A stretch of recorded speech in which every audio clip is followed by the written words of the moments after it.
Welcome to the Deep Dive. This is where we take, well, a stack of documents, do the research, and boil it all down for you. Yep. We try to give you the need-to-know stuff fast. Think of it as your shortcut to being really informed on these things. Hopefully with some surprising bits and just enough context so it, sticks. Exactly.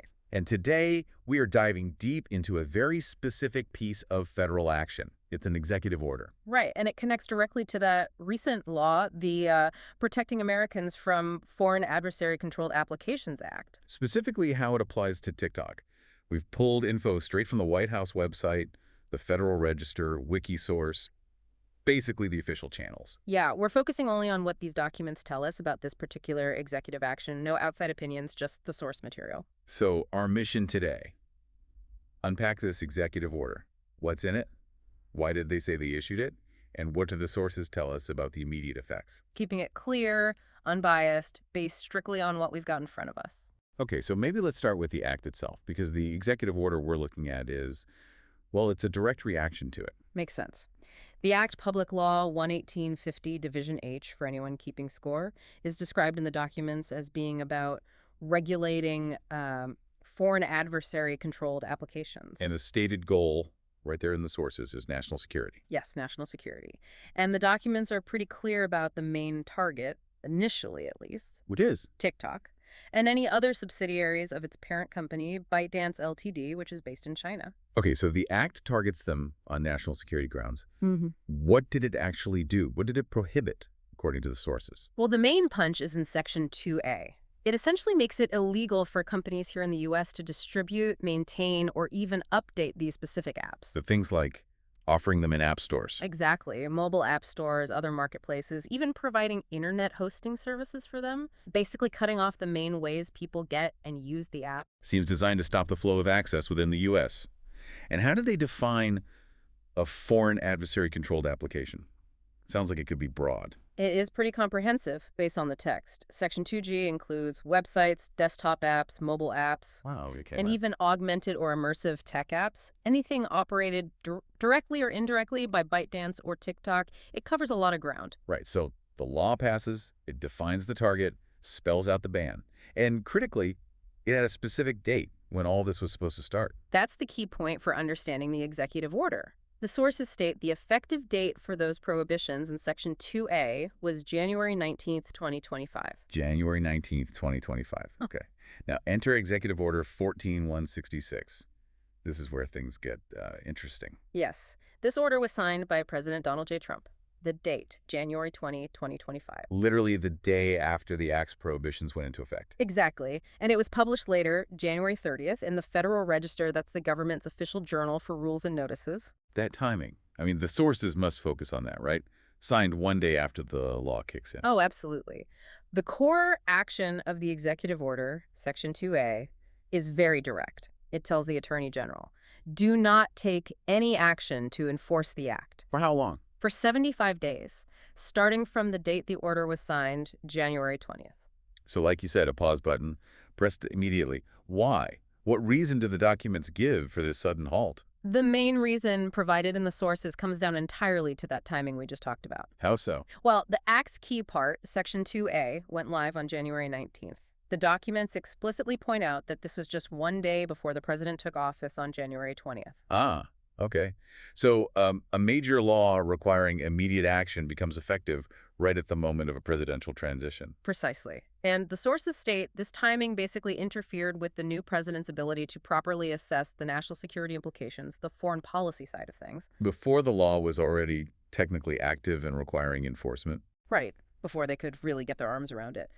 The documents also mention this timing got in the way of potentially negotiating some kind of resolution. A resolution, meaning? Something to avoid an abrupt shutdown of the platform, which, as the documents note, is used by a lot of people while still addressing those national security concerns from the Act. So the pause is framed as a way to deal with this awkward timing, allow for a more, maybe, orderly approach. That's the stated intention, yes. The 75 days are meant to give the administration breathing room, an opportunity to figure out the best path forward. And the goals for that 75-day period, Yeah. according to the sources, is it just about assessment? Well, assessment is key, yes. Protecting national security is stated up front. but also explicitly avoiding that abrupt shutdown.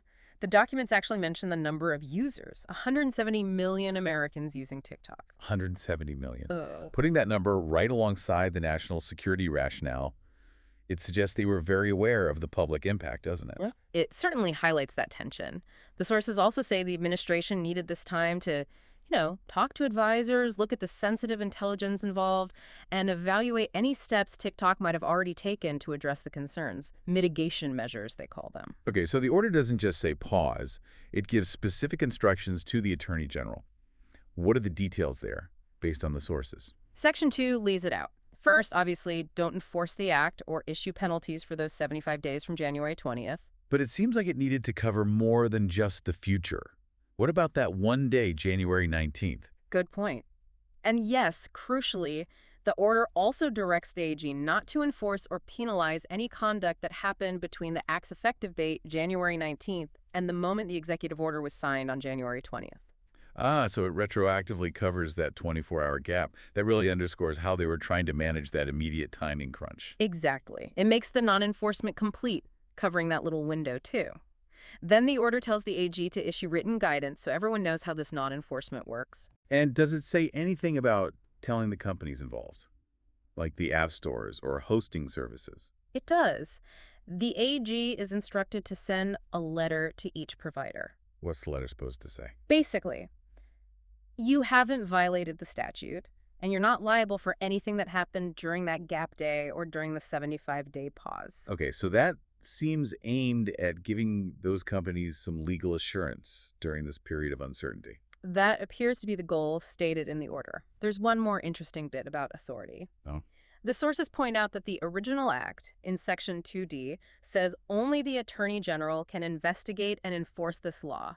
It's a federal power. Right. So how does the executive order handle that? It doubles down. It states that any attempt by, say, states or private groups to try and enforce the act would be stepping on the executive branch's exclusive authority. So it's protecting federal turf, essentially. Yes, and it directs the Attorney General to actively defend that exclusive federal authority using all legal means available. Okay, let's try to pull this all together. Connecting the dots from these sources. What's the bottom line? What did this executive order actually do? Well, based purely on these documents, it created a temporary federal stopgap, a halt on enforcing the TikTok Act. A halt that started immediately after the Act's main rules took effect. And the reason given centers squarely on that timing conflict with the new administration coming in. Yes. The sources consistently frame the stated goal as trying to find a balance. On one hand, address the national security concerns that drove the act in the first place. And on the other hand, Seek a way to allow this platform used by, again, those 170 million Americans mentioned in the documents to keep operating, at least for now, while they figure things out. so the pause, as presented in these sources, isn't about ignoring the Act's intent, but more a logistical move, driven by the calendar, needing time to manage the transition and explore options. That's precisely the narrative the sources convey. The pause is intended to provide that crucial time for the new administration to assess a really complex situation. Time to look at the intelligence. Consider TikTok's efforts and decide on a path forward in an orderly way. Instead of being forced into immediate, potentially very disruptive enforcement action on day one. Right. So summarizing what we've extracted from these official documents, Executive Order 14166 put a 75-day pause on the federal government enforcing the TikTok Act. Yep, starting January 20th, 2025. The reasons stated within the order focus heavily on the timing the act kicking in just before the new administration could fully assess it or negotiate alternatives.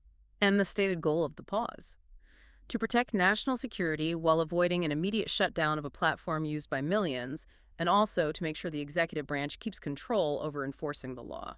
That seems to capture the core actions and the official rationale presented in the White House, Federal Register, and Wikisource materials we looked at. It does. And it definitely leaves you thinking, based just on these sources, the very specific timing an executive order signed the day after a law takes effect, and the detailed reasons given inside the order itself, citing the calendar, the need to assess, the user numbers. It's quite a snapshot. A snapshot of how major laws can sometimes collide with political realities, like transitions. Exactly. And how executive actions get used immediately to try and manage that collision, to find some breathing room. Makes you wonder, doesn't it? about the practical side of implementing these huge regulations under pressure. What does this sequence law, effective, immediate pause, stated reasons tell us about navigating those tight deadlines in government? Something to think about. Indeed. And that's our deep dive into Executive Order 14166, straight from the sources.